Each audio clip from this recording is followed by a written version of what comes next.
Hello guys, for today's video, yes, nandito po tayo sa Enchanted Kingdom at syempre dahil malayo po ang parking, ayan, todo lakad po kami. So guys, maraming salamat sa Go Family dahil po hindi na iba ang turing nila sa akin. Thank you po sa inyo, especially to my supported videographer, Auntie Faye, thank you.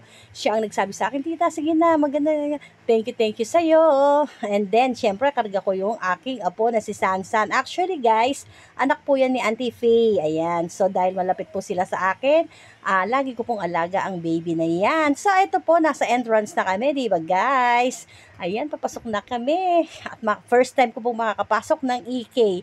Dahil dati nadadaanan ko lang po yan. Pero eto ngayon ako, makakapasok na ng bonggang-bongga. So, ayan guys, kasama ko syempre ang mga Go Family.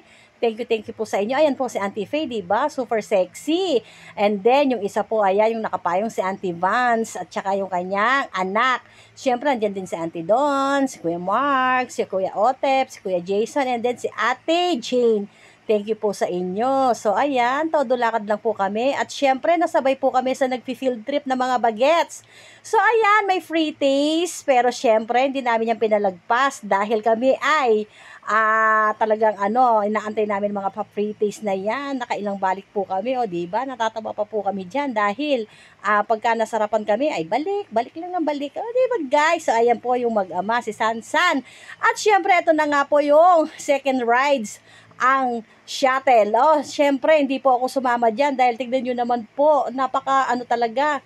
Ayoko, Diyos ko, parang nakakatakot talaga. Pero sila, syempre, sumakay.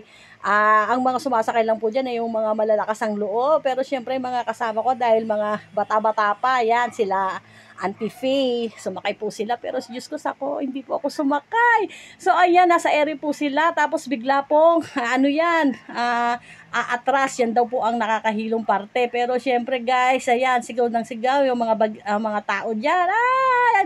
Kahit po kaming nasa labas ay napapasigaw din. So, super nakakatakot po. Pero nag-enjoy naman po sila. So, ayan guys, shuttle. So, ayan po yung mga bagets. Dahil hindi po ako sumama sa pag-rides nila doon, binantayan ko na lang po.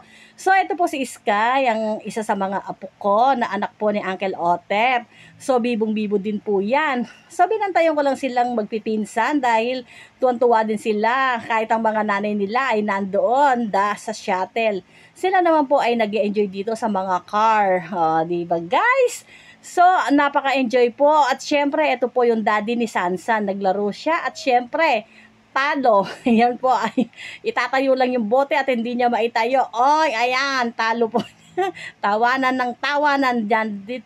At ngayon po, nandito po kami sa Rialto. Diyan po kami nanood ng 4D. Ang ganda po ng dyan, diba? Paggabi na po yan. So, ayan guys, sila Auntie Don, sila Kuya Mark at ang mga anak niya syempre, nag-enjoy po silang lahat, nag-enjoy kami. O, di ba guys? So, konting video-video lang po ako dito dahil medyo umambon po dyan. So guys, ito na pagdating ng gabi, bumalik po kami dito sa Space Shuttle dahil meron pong firework display. O, di ba guys, hindi ko na rin ganong na-videohan dahil paambon-ambon po yan. So, hanggang umaga hanggang gabi po yan kaya sobrang sulit. Di ba guys? Ang ganda.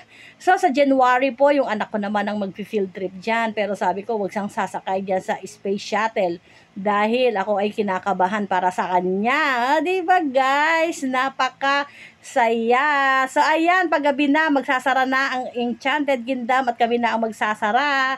Bye. Hulas-hulas na ang person. Thank you very much, Go Family.